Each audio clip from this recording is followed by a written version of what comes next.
Chapter 11, cash flow statement. Now we're going to do preparation of the direct method, and this would be part 3 in this presentation. So again, we're going to do the preparation of the cash flow, which is on your homework.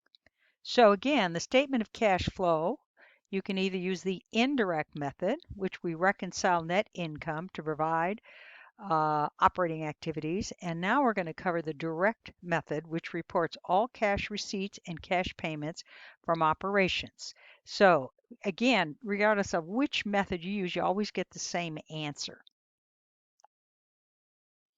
So now let's take a look at the preparation of the cash flow using the direct method. And remember, this only affects operating activities. Now, with the indirect method, we start with net income and then adjust it to cash basis through a series of adjustments. With the direct method, we convert each line item on the income statement from an accrual to a cash basis. In essence, the operating activity section of the statement of cash flow using the direct method is really just a cash-based income statement. Because of this, we ignore, and remember this, you ignore depreciation, depletion, and amortization expenses because these are not cash items. They're just allocations of items we previously spent the money on, and now we're just allocating it to based on the matching principle. Now, what I'm going to do is show you some examples of how we would determine cash for the direct method. Let's take a look at trying to figure out how much cash we collected from customers. First, we'd go to the income statement and get the sales revenue, and then we'd go to the balance sheet and look at anything that would affect revenue, i.e., accounts receivable, unearned revenue. So, accounts receivable is because what's happened there is we make sales and we haven't collected the money. And unearned revenue, we've collected the money, we just haven't done the work. So in our case, we have a change in the accounts receivable balance that actually went down. Now, what does it mean when the accounts receivable balance goes down? It means that we have collected more cash than we billed in sales revenue during the year. So we begin with our sales revenue. We look at the change. And what we're going to do, since it went down, we're going to add that back in because, again, we collected more cash than we billed in receivables during the year. So our total cash collected from customers is $1,457,000. Now let's look at how do you determine how much cash you actually paid out to suppliers. Well, we have to look at actually 3 accounts. We have to look at cost of goods sold, inventory, and accounts payable. From the income statement, we're going to get the amount that's showing up in cost of goods sold. From the balance sheet, we're going to get the beginning and ending balance for inventory and the beginning and ending balance for accounts receivable. Now, to determine the cash payments, what I like to do is to do T accounts. So what I would do is I'd fill in the information provided. Now I know for cost of goods sold, I booked $758,000. Now, here's the thing. If I booked $758,000, it means that I actually credited inventory to get that amount. Now what we want to do is we know the beginning balance, we know how much went out, we know the ending balance, and now let's determine purchases.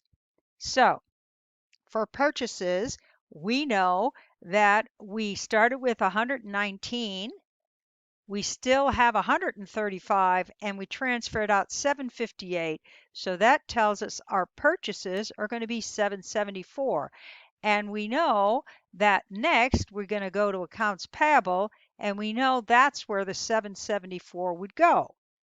Now, if we just determine the actual cash we paid, we would take the beginning balance plus the purchases minus the ending balance, and that would tell us the amount of cash, and that is what's going to appear on the statement of cash flow from operations using the direct method.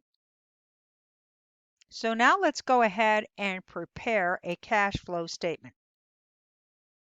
We have this list of items, and what I like to do is if I were working this problem, I would print this out and I would check them off as I use them and why I did or did not use them as an aside. So first, what we want to look for is anything that would be identified as a receipt from operations. So the first would be first, what we would do is look at the change in our cash account, because that tells us in the end our total cash has to equal $39,300.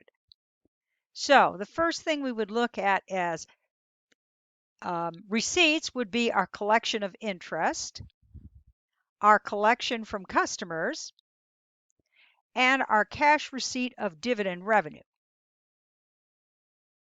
So that would be our receipts for cash flow from operations.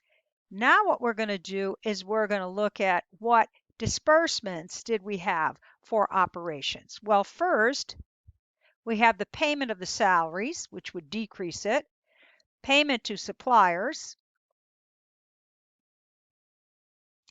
and payment of interest and expense, and payment of taxes.